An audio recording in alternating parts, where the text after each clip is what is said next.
Resuming debate, the Honourable Member for Pitt Meadows, Maple Ridge. And it's good to be here this evening to share some thoughts, and I do want to thank the members from all sides on this very important issue, something that touches us here and Canadians from coast to coast to coast. We probably all know people, loved ones that have been impacted through drugs or overdosing or dying. So in British Columbia, where I'm from, 2,700 people have died from COVID since the pandemic began. During that time, almost 3,700 have died through the opioid crisis. That's 1,000 more people than from COVID. Like, it's very serious. COVID is serious, but this is a very serious issue that is impacting. And since 2015, we've seen almost a 500% increase in British Columbia in drug deaths from 400, now approaching 2,000 people. It is a crisis. And opioids can be unforgiving. They, one hit and you're dead. And I know different ones who have died. I think of a young woman, a beautiful lady who had a child, and she's very outgoing, friendly. She was a bridesmaid in my niece's wedding, and then just the next I heard she had died. Her and her boyfriend had died. And it just can hit so quickly. Been to thousands of doors in the past couple of years, 3 years, and I don't know how many people I've met who have lost loved ones through this right here. December 14th, 2021, there was a Canadian press story. In it, it's quoted Dr. Nell Wyman, who's a Deputy Chief Medical Officer in one of the BC health authorities.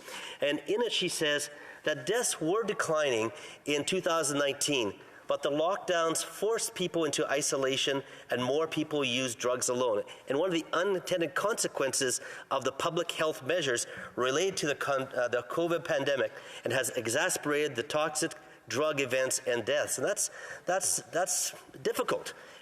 For example, in February 2020, there were 78 deaths in British Columbia.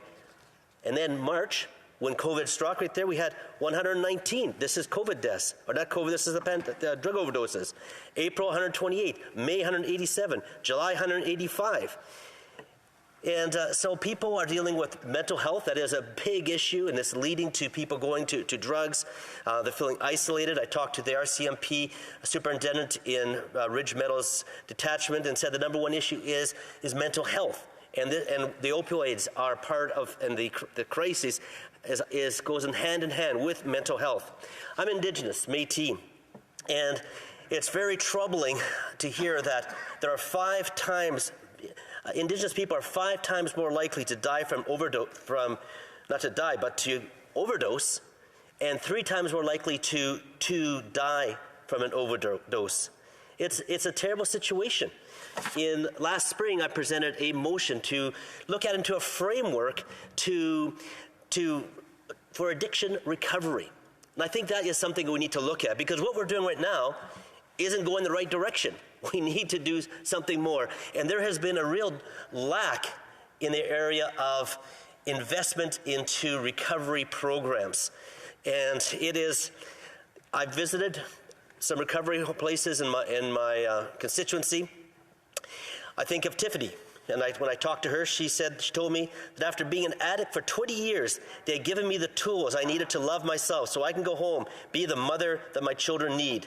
Another young woman told me that she had been addicted to drugs and supported her habit through prostitution. She told me that she would be dead if it wasn't for the help that she was now receiving. It's Joanna, she's a manager of Hannah House in my riding, and she said that there's a lot of money that is being spent helping people to stay sick and addicted.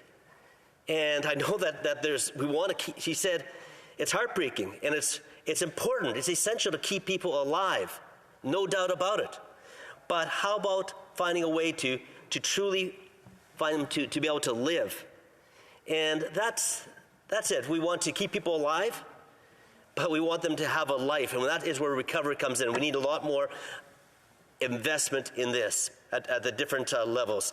And I asked her, why was there so little funding from government, from her perspective? And she said that abstinence-based recovery was not really politically correct. So it was interesting. So thank you, Mr. Speaker. Question et commentaires, questions and comments. L'honorable député